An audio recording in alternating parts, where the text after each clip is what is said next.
Sam, let's talk about the economy. And one of the things that we learned, certainly with the 2008 crash, was that the economy really is a global economy. It's all connected. So there's no sort of fortress you can build around a given nation state. And I wonder what your perspectives are on our current economic situation today and where you see things heading.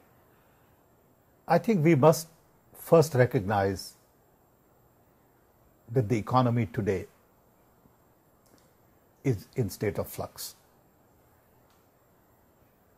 mainly because of globalization, privatization, liberalization, free market economy. Products and services move across borders. Money also has to move across borders. People also have to move across borders. And all of these things require a whole new framework.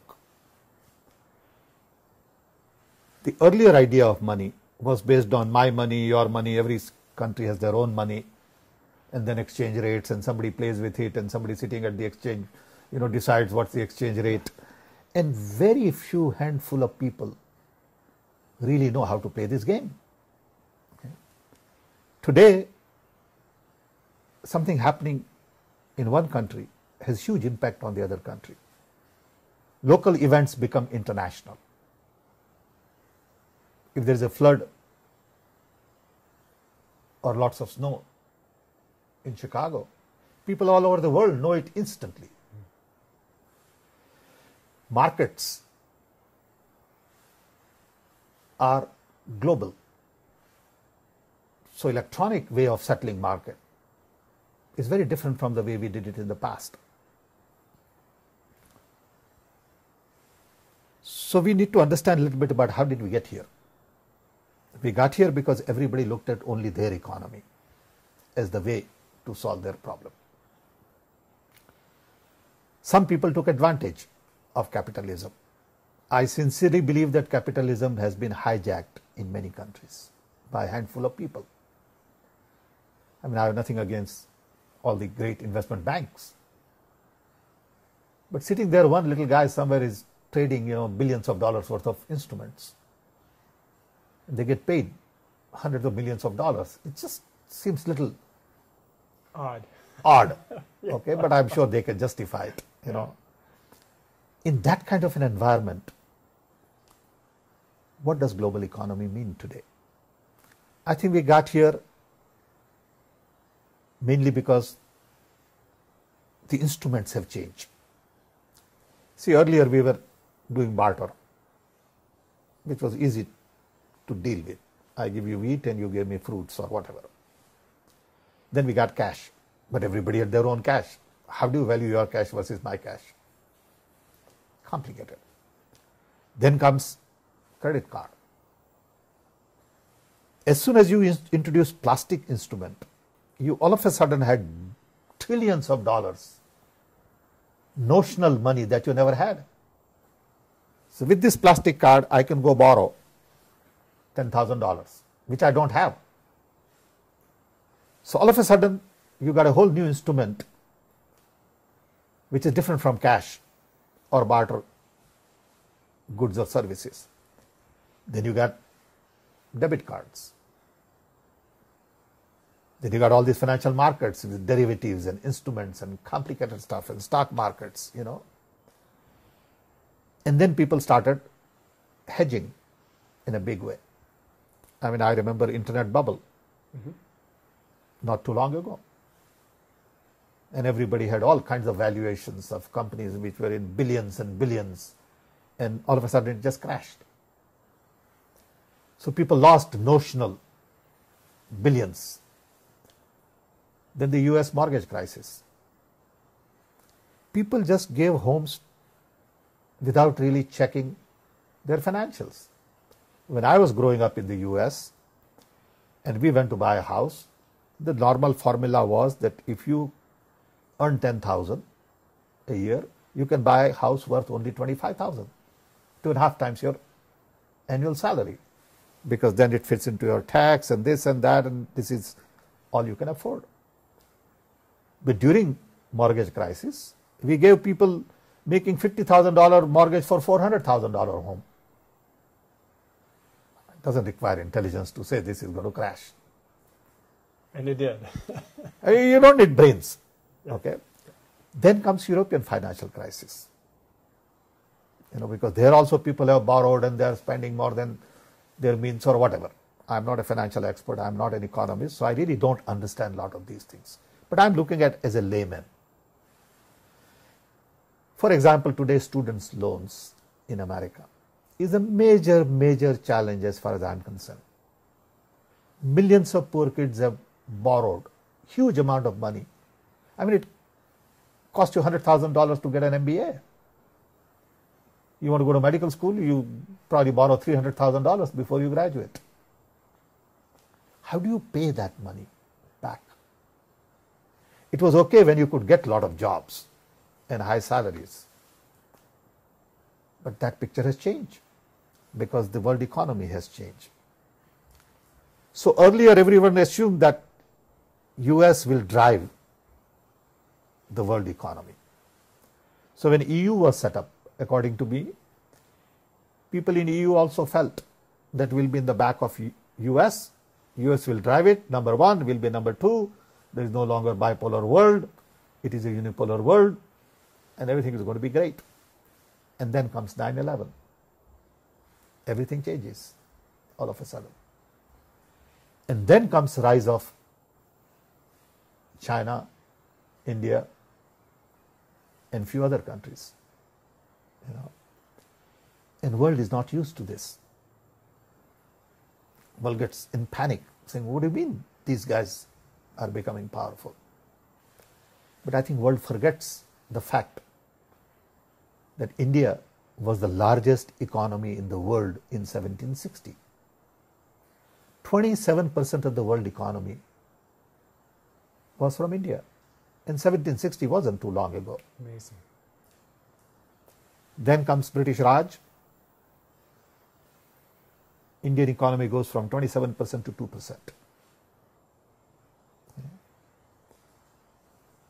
So someday Indian economy has to come back, may not be to the same level. Same with China. If you have 1.3 billion, 1.5 billion people, there is nothing you can do. So you have to accept the fact that Asian economies, because of the size of the population, are going to be dominating economies. And people don't know how to deal with it. Europeans don't know how to deal with it. They must recognize that parameters of the past will have to change. We'll have to learn to do things differently. I don't think the world is ready to create new financial model. Is gold the standard? Is dollar the standard? Is basket of currency a standard? In that basket of currency, how much weight you put for Chinese money, Indian money? Or at some point in time, do we need global currency? And these are big ideas. People panic. Everybody has their Federal Reserve. Maybe we need global Federal Reserve. What is this exchange rate business? Who settles the exchange rate? I remember once in India, somebody had come to see me and we were talking about manufacturing of telecom products. And then I was focused on indigenous development in 80s to create Indian manufacturing and all. So this gentleman was really very upset that I'm blocking import of telecom equipment. I wasn't really, but that was his perception. And he said to me, do you realize that India is bankrupt? So I listened for a while. And I said, what do you mean? He said, your foreign exchange reserve is down to nothing. And I said, look, I understand. But what happens if I sell our Taj Mahal to somebody? Or what about gold in our temples? What about all these artifacts You know, how do you value all this? You can't value just what you want to value. There is a lot of asset in the country, great deal of natural resource, great deal of tradition, you know, culture, wealth, which you don't measure in your system. So the point I'm making is we will have to create a new system of measurement. That takes all these various dimensions of wealth into account. Absolutely, absolutely. It is not about what you have in your bank account. You know, and it sounds a little strange to many people, but we have seen in the last few years how banking has changed. You know, earlier computerization of banking started from the back office because people were doing manual books. Now we got computers. Then computers moved from back office to front office, you know, teller head. Then it moved to the street corner, ATM. Now with mobile phone, it's going to move on to your individual. So every individual will become a bank. You'll be able to transfer money, subscribe to this, subscribe to that, you know, you'll change money and you'll spend bits and bytes. So when you change bits and bytes and spend bits and bytes, your concept of money changes completely. Concept of bank has already changed according to me. I never go to bank. You don't need to go visit bank anymore. So what do you do with all these fancy buildings that they have built? A lot of banks are closing their, you know, offices, their facilities. I know when I was in London, NatWest closed a lot of their, you know, sort of offices because nobody goes to banks. You go to ATM, you deposit money through check or through electronic transfer and you're done and you have credit card. So the concept of bank will change, concept of money will change, concept of measuring nations will change. So we need a whole new model of global finance. It'll be interesting to see if that new model of global finance shifts the rules some so that what we're seeing today, the gap between rich and poor, is actually getting bigger around the world. Whether shifting the rules in this new model will enable more equity. Absolutely, it has to. It has to. That's why you have to create new measurement. Okay, because if you just look at cash, who has how much in the bank, poor guy has no bank account. You know, there are millions and millions in the world without any bank account. They have no identity, they have no bank account, but they exist. They need to eat, they need to survive. You can't say that they are not part of the economy at all because they don't have bank account. They are very much part of economy. They produce your goods and services. They are the workers. And rich are there because these people work. Yeah. And I think we lose sight of these things. So, you know, people talk about free trade. People talk about intellectual property. And people talk about basic needs. When you look at all of these issues, everyone requires new thinking. Take, for example, intellectual property. The other day I was having a conversation with a group of people from US business on intellectual property. Their argument was India is an outlier on intellectual property. I told them, I said, look, I have lots of patents, so I understand a little bit of it, and let me tell you my view, I said. Yeah. My view is that the entire global intellectual property regime is obsolete. Today, if I file a patent in US, I can file a patent on incremental innovation.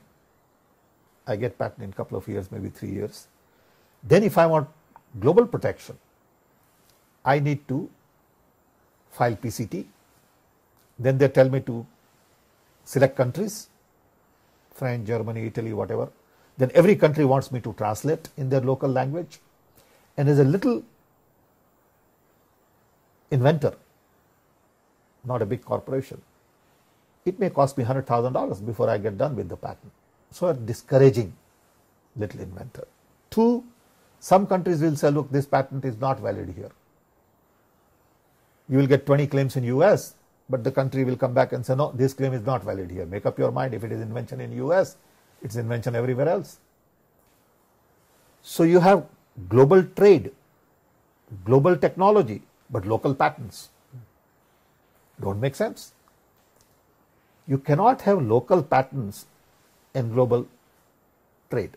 You need global patents.